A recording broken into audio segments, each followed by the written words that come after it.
Assalamualaikum warahmatullahi wabarakatuh. Salam sejahtera untuk kita semua. Bagi yang menonton video ini dimanapun berada, mungkin pernah mendengar atau tahu dengan yang namanya Primbon atau Larau.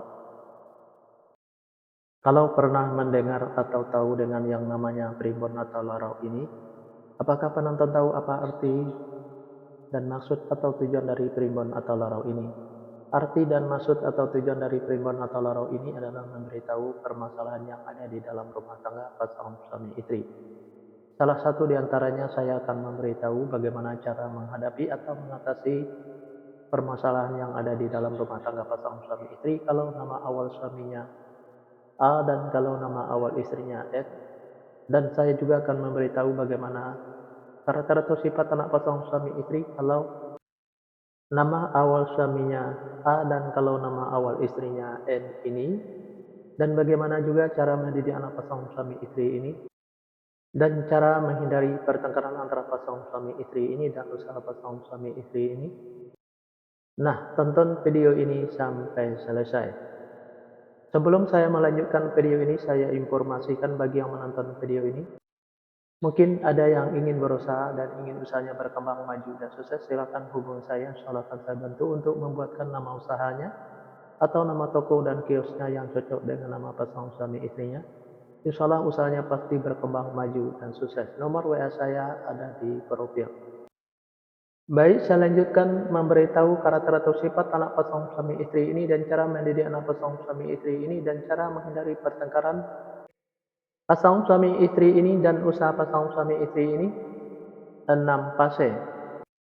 6 fase ini saya bagi menjadi 2 episode. Fase pertama atau episode pertama pasangan suami istri ini kalau punya anak pasangan suami istri ini anaknya perempuan. Kalau seandainya anaknya laki-laki, anaknya gampang tersinggung, sensitif, dan manja. Karakter atau sifat anak pasangan suami istri ini penyantun dan penyayang, baik anaknya laki-laki atau perempuan.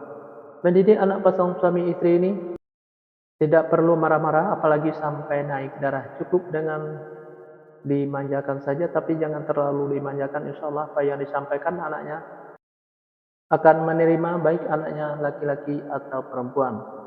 Pasangan suami istri ini saya sekata saling menuruti, saling mengikuti, saling setia, saling percaya. Usaha pasangan suami istri ini biasa-biasa saja, tidak ada kelonjakan. Fase kedua pasangan suami istri ini kalau punya anak pasangan suami istri ini anaknya laki-laki. Kalau seandainya anaknya perempuan, anaknya pemberani, pintar, dan cerdas. Karakter atau sifat anak pasangan suami istri ini seperti pemimpin, baik anaknya perempuan atau laki-laki. Mendidik anak pasangan suami istri ini tidak perlu marah-marah apalagi sampai naik darah. Cukup dengan logika dan masuk akal saja, insya Allah apa yang disampaikan anaknya akan menerima, baik anaknya perempuan atau laki-laki. Pasangan suami istri ini penuh dengan tantangan. Kenapa saya bilang pasangan suami istri ini penuh dengan tantangan? Karena pasangan suami istri ini apa yang diusahakan selalu susah untuk berkembang maju dan sukses, dan apa yang direncanakan selalu susah untuk terlaksana, dan apa yang dicita-citakan selalu susah untuk tercapai.